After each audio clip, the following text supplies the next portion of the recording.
then, Ramblers. Hey, welcome to part 3 of Scunthorpe's Mystery History Tour. And in this episode, hey, I'm getting amongst it. Oh yeah, I'm going on foot, proper rambling. And some of the places I'm taking you are truly historic to the story of Scunthorpe. So, let's start at the very beginning. It's a very get on with it, Baxter. So, this you see here is Market Hill in the town centre. And somewhere round about here is believed to be where Scunthorpe began. Oh yeah.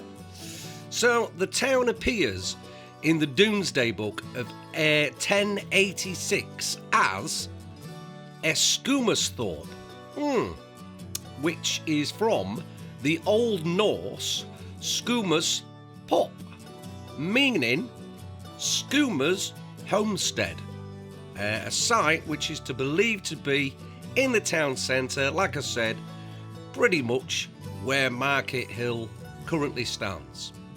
So, who was Skuma? Dunno, I've no idea. But I like to think of him as like an alternative Viking. You know, maybe he preferred arts and crafts and ornate carving, stroke whittling, as opposed to, say, raping and pillaging. Because let's be honest, pillaging is just wrong. You're nicking other people's stuff. So, you know, without old Skuma, the Scandinavian visionary Viking, there would be no Scunthorpe. So, thank you, Mr. Skuma. Scunthorpe owes you. Cheers, or skull, or whatever.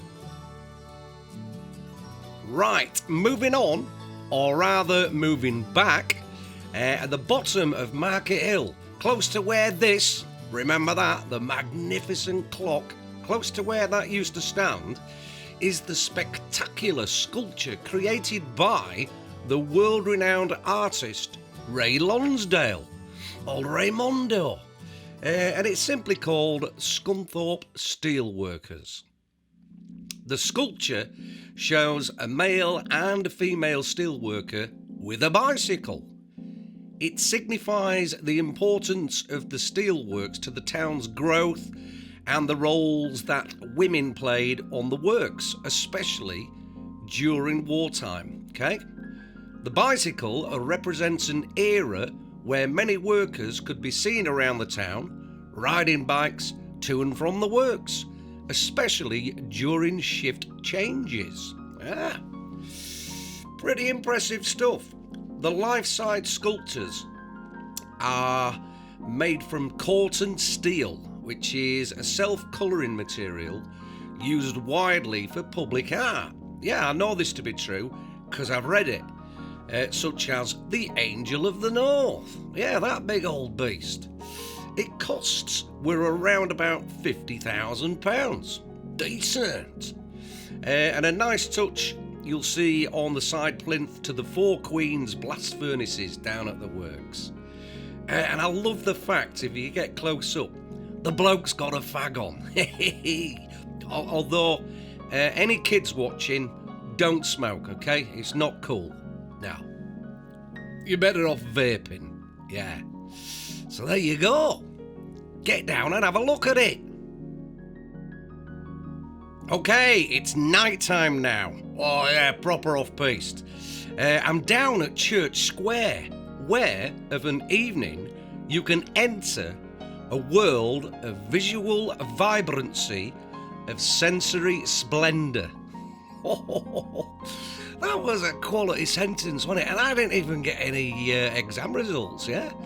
Yeah, genius, Baxter. Anyway, this area was the heart of old Scunthorpe, but now, as you see, it is home to various elaborate council buildings. They do seem to find money for them, and various colleges, and of course the superb 2021 Visual Arts Centre, located in arguably Scunthorpe's oldest building, St. Lawrence's Church. Yeah, I say arguably because there's always someone, you know who you are, who perhaps lives on their own, has a beard, likes homebrew, and you've got nothing better to do than pick fault with anything that may be a tad historically inaccurate. Yeah, you. Anyway, but I've always said and maintained, do not let the truth get in the way of a good story. So, crack on. Right, keep your wits about you. We're going stealth. Night time. Over Frodingham Footbridge. Come on. This is the walkway that's betwixt. Oh, you heard me, yeah. Betwixt. And I'm wearing a cravat. It's betwixt Brumby and Frodingham. Yeah, it's a bit of a shortcut to town. The original bridge opened in 1929. But in 1954, it partially collapsed. Oh, yeah. Right down onto the tracks. Yeah, it collapsed. So a new footbridge was commissioned and it opened on the 1st of March in 1957. It measures 620 feet and it cost £35,000. Ooh. Yeah, princely sum in them days. I love this place. I always imagine that it could be the kind of place where, I don't know, if you was watching like a Cold War film, that two spies would meet halfway across the bridge and they'd exchange like a memory stick or something like that. Or even bring it up to modern day. Yeah, two spies again, and they're handing over one of them. He's got some incriminating photos of, say, I don't know, a former Prime Minister performing carnal atrocities with a pig's head. Yeah, I mean, I know it's a bit far-fetched, but stranger things have happened. Dirty boy. Frodingham Footbridge. A proper bit of scunny. Yeah.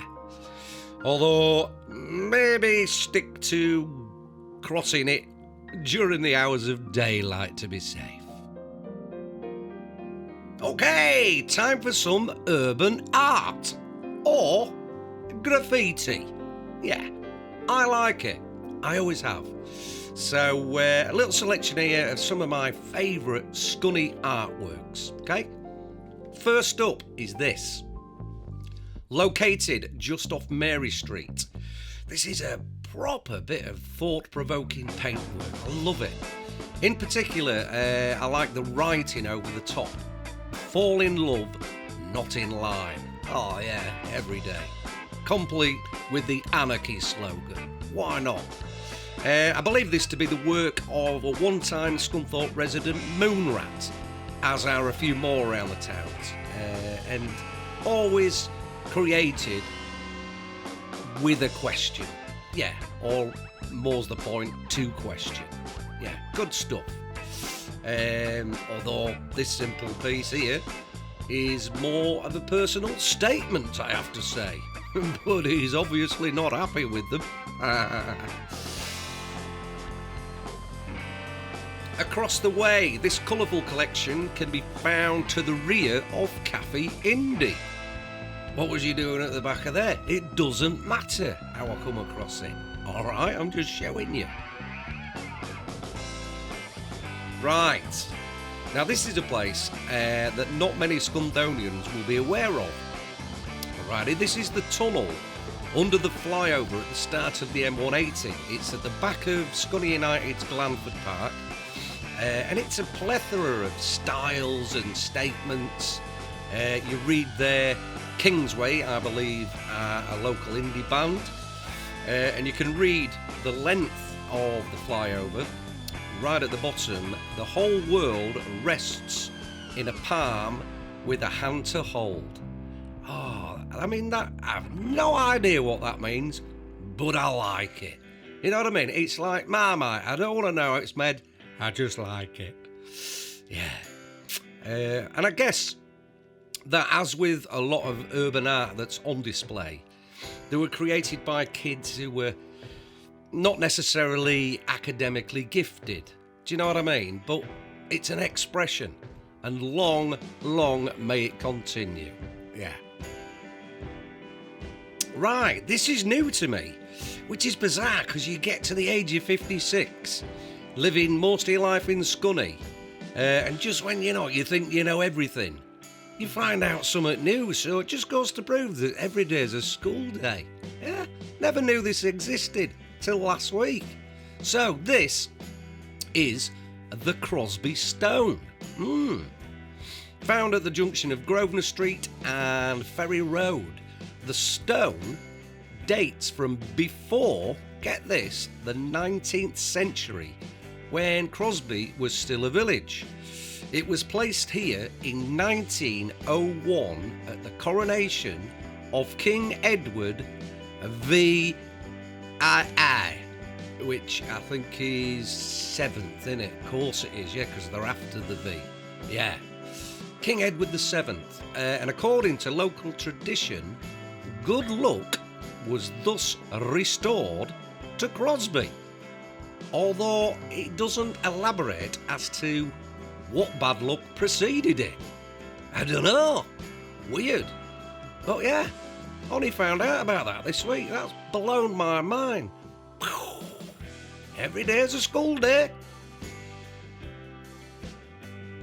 Right, not too far away across town, these are the Memorial Gardens on West Street, which was formerly Scunthorpe Cemetery, which opened in 1885, the first burial being on the 30th of January that year.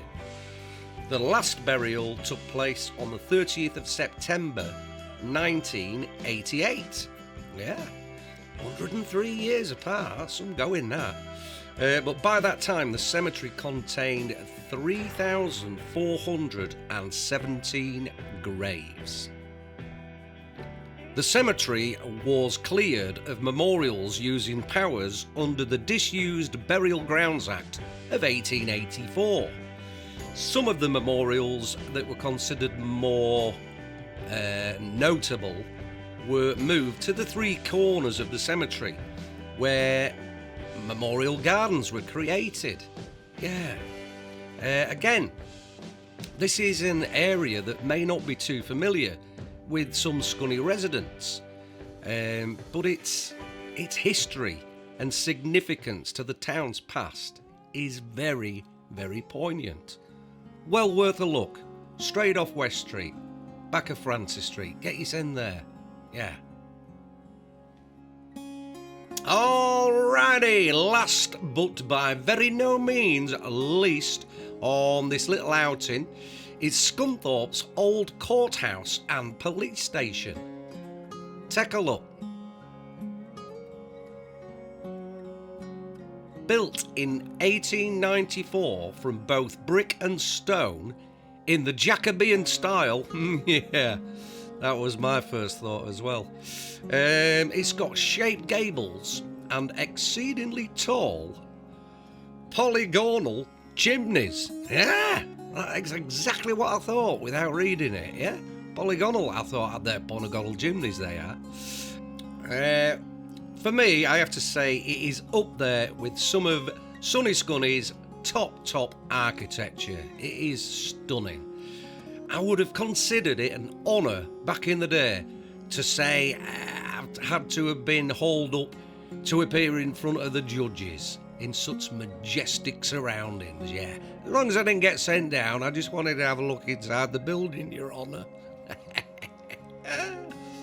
Well, hey, that's it for this episode. Yeah, short and sweet. I'm going to get out on foot again in the next one. So thanks awfully for watching. And please subscribe if you haven't already, and like it, share it, you know what I mean? Otherwise, like I say, it's just me talking to myself in a shed. Yeah. But most importantly, keep Scunny sunny. Cheers, Ramblers. Laters.